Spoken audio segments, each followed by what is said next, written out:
Si l'on devait faire un choix, ils sont 3 à avoir marqué l'édition 2017 des Molières, qui s'est déroulée lundi 29 mai aux Folies Bergères. 3 grands gagnants incontestables de cette soirée qui ne sont autres qu'Alexis Michalik, Isabelle Huppert et la Comédie Française. Le premier a raflé pas moins de 5 récompenses pour sa pièce à succès Edmond, qui relate avec piquant et intelligence la première représentation du classique Cyrano de Bergerac. Un véritable triomphe pour Alexis Michalik, qui avait déjà remporté 2 statuettes pour ses 2 premières pièces en 2014. Isabelle Huppert, quant à elle, a été récompensée d'un Molière d'honneur pour l'ensemble de sa carrière théâtrale. Visiblement très touchée par la standing ovation qui lui a été réservée, l'actrice a assuré que le théâtre allait encore durer comme ça des siècles.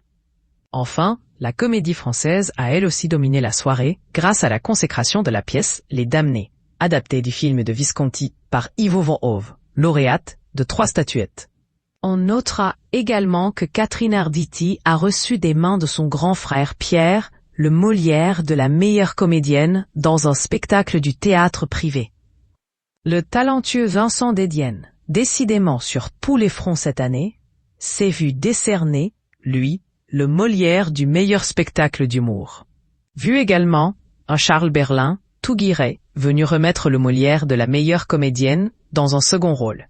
Côté ambiance, Nicolas Bedos, à nouveau chef d'orchestre de la cérémonie après avoir laissé les rênes à Alex Lutz l'an passé, a assuré le spectacle. L'humour abrupt et corrosif du comédien, entre allusions politiques appuyées sur Emmanuel Macron et tacles non dissimulés à Delphine Ernotte, PDG de France Télévisions.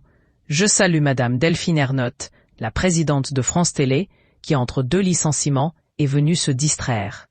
A souvent fait mouche, et l'allure classieuse et décontractée du jeune homme a fait le reste. Autre moment fort de la soirée, le coup d'éclat largement salué de Blanche Gardin, qui a profité de sa présence sur scène, en tant que remettante de prix, pour s'adresser aux défenseurs de Roman Polanski, toujours impliqué dans une affaire de viol sur mineur datant de 1977. L'actrice a ainsi dénoncé l'indulgence dont l'homme faisait l'objet en affirmant qu'on ne dit pas, par exemple, d'un boulanger, oui, d'accord, c'est vrai, il viole un peu des gosses dans le fournil, mais bon, il fait une baguette extraordinaire. Voilà qui est dit. C'est donc une soirée plutôt réussie qui s'est achevée avec une bonne surprise, la présence sur scène de la rare Fanny Ardant pour clôturer la cérémonie, venue chanter sur scène en compagnie de Nicolas Bedos. Molière d'honneur, Isabelle Huppert. Molière du théâtre public, Les Damnés d'Ivo van Hove avec la Comédie Française.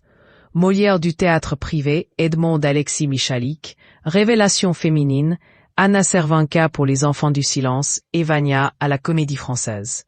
Révélation masculine, Guillaume Santou, Edmond. Molière de la comédie, Bigre de Pierre Guillois. Molière de la comédienne d'un spectacle de théâtre public. Elsa Le Poivre, Les Damnés à la Comédie Française. Molière du comédien d'un spectacle de théâtre public, Philippe Cobert, Le Bac 68. Molière de la comédienne d'un spectacle privé, Catherine Arditi, pour Ensemble de Fabio Mara. Molière du comédien d'un spectacle privé, Jean-Pierre Bacry, Les Femmes Savantes. Molière de l'auteur francophone vivant, Alexis Michalik. Molière du metteur en scène d'un spectacle de théâtre public. James Thierry, pour La Grenouille avait raison. Molière du metteur en scène d'un spectacle de théâtre privé, Alexis Michalik. Molière de la création visuelle, Les Damnés d'Ivo van Hove. Molière du spectacle musical, Ivo Livy ou Le Destin d'Yves Montand, d'Ali Bougueraba et Christos Mitropoulos. Molière du jeune public, Dormir 100 ans de Pauline Bureau. Molière de l'humour, Vincent Dedienne. Molière, seul en scène, Emmanuel Noblet, pour Réparer les vivants.